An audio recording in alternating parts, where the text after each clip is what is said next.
A very, very strange day. Jane's perspective. I sat at my desk, wondering why I'm here in lunch detention. The teacher says I didn't do anything wrong, and I know that, and yet I am having to wait in my classroom during lunch for the new principal, who is rumored to be a strange woman that looks like a troll. They also say she eats children, but I assume that is a lie. I hope. I took a bite of my sandwich, looking nervously at the blue classroom door. A stark contrast to the white walls. I sighed. I really don't want to be here, I thought, chewing as I looked away from the door and out the window at the pale moon and the blue sky, trying to replace my nervous thoughts. I started daydreaming about what it would be like to be on the surface of the moon.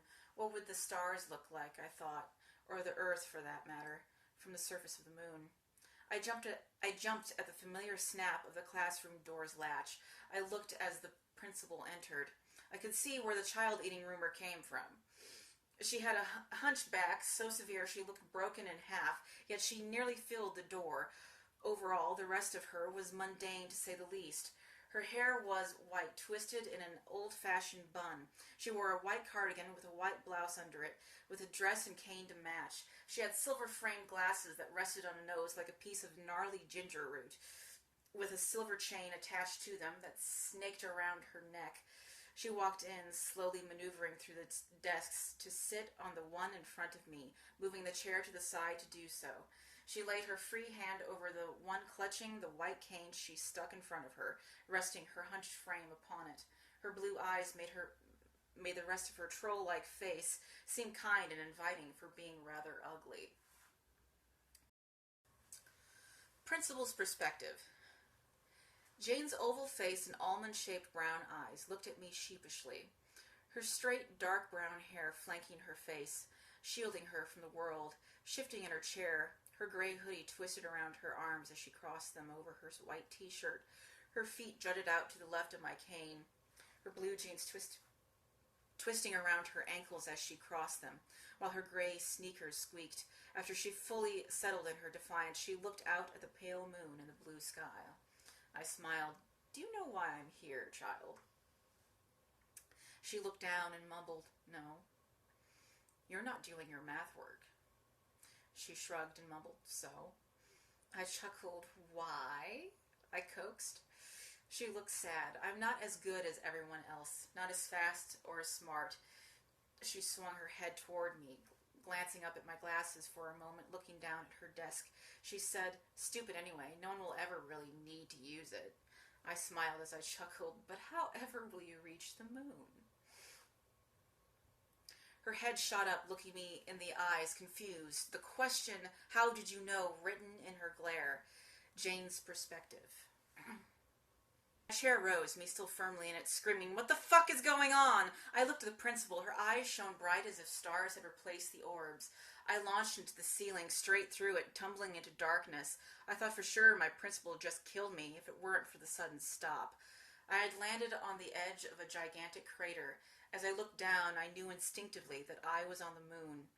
My gaze followed the curving edge of the chasm until I saw the earth. The sight reminded me to breathe as I gasped at its beauty. Crisp blue sphere in the middle of a sea of black. I don't know how, but I could see the clouds swirling along the surface like cottonwood seeds in a summer breeze.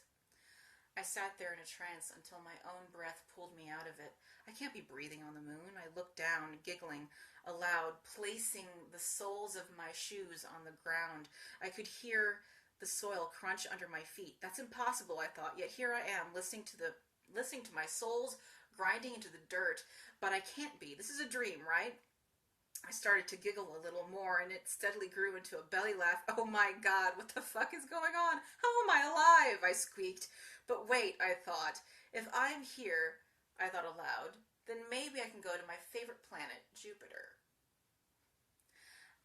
I settled in my seat, readying myself, clutching the sides of my chair until my knuckles were white.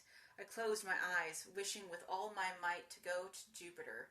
After a few practice rocks, I threw my weight into the back of the chair, launching myself into the darkness again. When my chair landed with a thud, I opened my eyes to see my teacher standing in front of me. I jumped. "Sorry, dear, didn't mean to startle you," she said. I noticed that she glanced at my lunch bag, an empty sandwich box. Her eyes narrowed and mouth pursed into a disapproving look. I couldn't help but to look around at the students instead, wondering, why am I not on Jupiter? She cleared her throat, forcing me to look at her. She angled her head down, glancing at my mess, then glaring at me a little harder. I jumped to gather it all. Yes, yes, yes, sorry, I said, as I put my trash in my lunch bag. I thought, did that just happen? How would I imagine that? In my periphery, as I put my lunch bag under my chair, I saw something white move. I looked, and I saw the principal stopping her slow gait in front of the closed door, looking at me with blue human eyes, not shining stars as I saw them last. She pointed at me with a smile and, leaning on her cane, mouthed, "Do your work." She winked. As her eyelid opened again, a blackness as dark as outer space itself replaced her eye. Where an iris should be lay the stars of a constellation yet to be discovered. Smiling, she walked through the door as if it weren't there.